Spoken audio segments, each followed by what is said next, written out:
ये कहीं बाहर नहीं, ये कहीं बाहर नहीं, ये हमारे भीतर ही है। हमारी शक्ति सुप्त है, हमारा शंकर आनंदित नहीं है।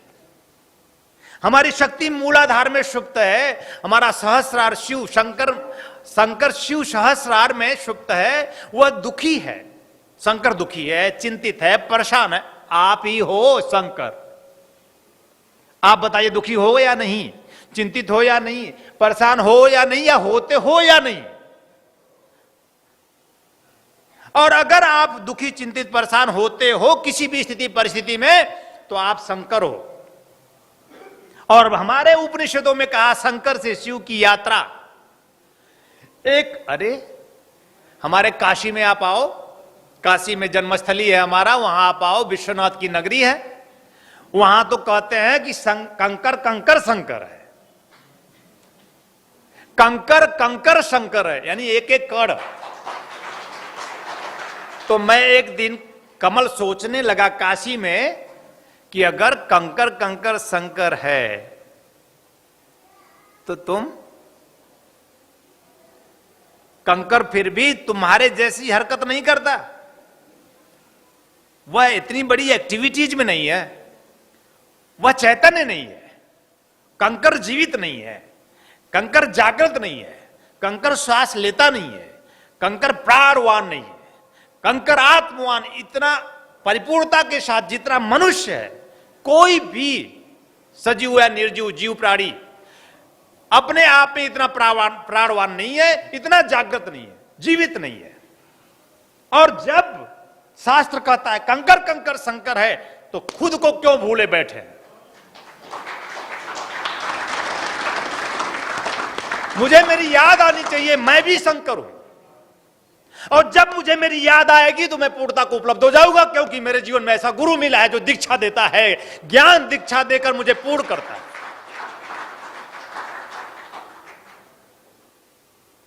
हम शंकर हैं। हम मतलब हम, तुम और मैं मिलकर हम होते हैं। गुरु और शिष्य मिलकर हम शंकर हैं। और हम शंकर को शिव तक की यात्रा करनी है। दीक्षा के माध्यम से मूलाधार की शक्ति को जागृत करके उस शक्ति को, उस महामाया को जागृत करना है, माया को चीर देने के लिए, माया से पार हो जाने के लिए, माया से ऊपर उठ जाने के लिए महामाया को जागृत करना पड़ेगा। उस जगदंबा को अपने आप में पूरी तरह चैतन्य कर देना पड़ेगा। दीक्षा के माध्यम से ही महामाया को हम स्वयं में जागृत कर सकते हैं। एहसास है। प्रमाण क्या है कि मैं दीक्षा दूंगा और आप जागृत हो जाएंगे? बोले, इन्होंने कहा मैंने सिखा के नहीं भेजा था। उन्होंने कहा कि मैंने जीवन में गुरु प्राप्त किया और मैंने एहसास किया, मेरी शक्ति जागृत हो गई और मेरी शक्ति नीचे से ऊपर उठती है। आज भी जब भी उस शिव से मिलना होता है तो शक्ति मूलाधार से ऊपर उठती है और सहस्र जब तक मिल नहीं लेती उस शिव से छटपटाती है। शक्ति छटपटाती है, बहुत अपने आप में परेशान होती है। कब मिलूं? मैं मिल जाना चाहती हूं।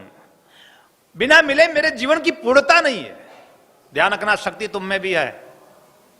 तुम स्त्री हो या पुरुष, पुरुष हो या स्त्री, शक्ति अलग है। शक्ति तटस्थ है, पुरुष में भी है संपूर्णता से और स्त्री में भी है। ध्यान रखना, स्त्री को शक्ति मत मान लेना।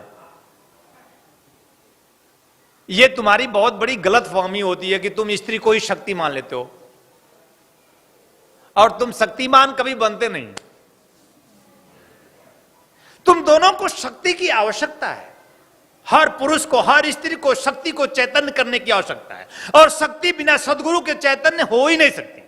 क्योंकि हो भी जाए अगर किसी तरह से, मान लो कभी कीर्तन करते करते आदमी पागल हो जाए, खो जाए, तो उसकी शक्ति विकृत रूप ले सकती है।